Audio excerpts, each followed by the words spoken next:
So ayan, good morning, good morning. For today's video kasi ang hirap buksan ng aking pinto sa driver side ng aking traktor. Hindi basta-basta mabuksan, ang hirap eh. Hindi naman to nakalak yan.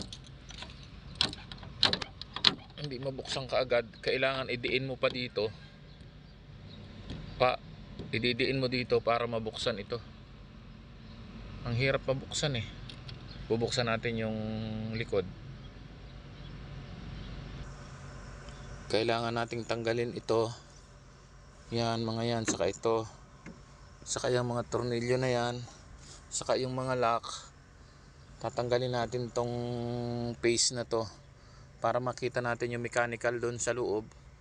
Kung anong nangyari sa kanya, bakit mahirap buksan. Ito yan, lalaki ng tornilyo niyan sa loob. Dito. Malalaki ang tornilyo niyan. Para pag hinila mo yung pinto, hindi siya mahiklat yung pagka-plastic niya. Ang haba ng tornilyo na yan. 13 ang size. Ayan, mga tornilyo na yan. Diba? Tapos ito mga tornilyo na ito. Saka ito. Ito, ayan. Tanggalan yung mga tornilyo. Tapos yung lock dito. Yun. Magutok na. Ayan. Tanggal na siya. Ayan ang loob. Yung mechanical na yun ang kailangan natin tingnan. Ito. Ayan o. Lumalim na yung butas nung ano. Yung ano na yun o. Yung kalo na yun. Ayun o. Ayun.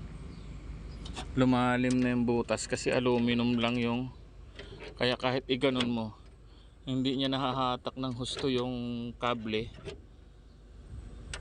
Yung kable na yun hindi nahahatak ng husto para mag-open dito kasi malalim na yung tinatamaan ng shaft na yun dun sa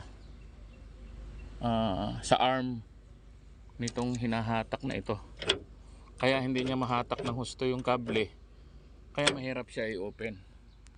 Yun ang kailangan ma-solve natin. Ibababa natin tong doorknob para masapian o build upan. Hindi ko alam kung paano magandang gawin yun. Hindi ko alam kung bakal yun o aluminum. Bababa muna natin.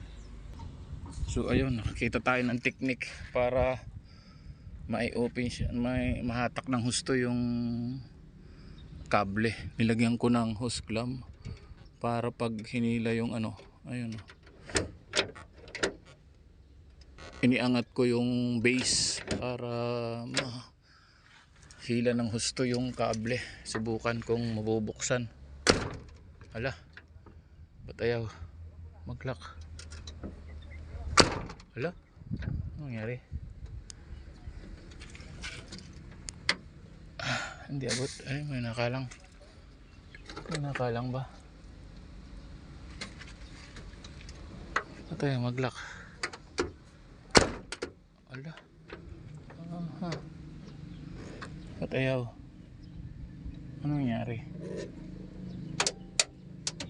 Oh, ayos naman dito.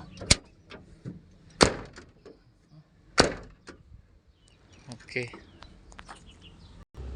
Ayun, okay. Kailangan pala ibaba ng kunti yung lock para ano siya. Okay, kunting ano lang, bukas ka agad. Okay, madali na siya buksan. Ang tanong kung maglalak siya sa susi. Subukan na rin natin mag-lock siya sa susi.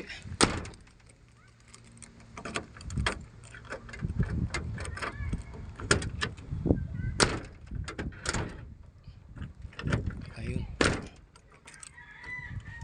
Ayun, nakalak na.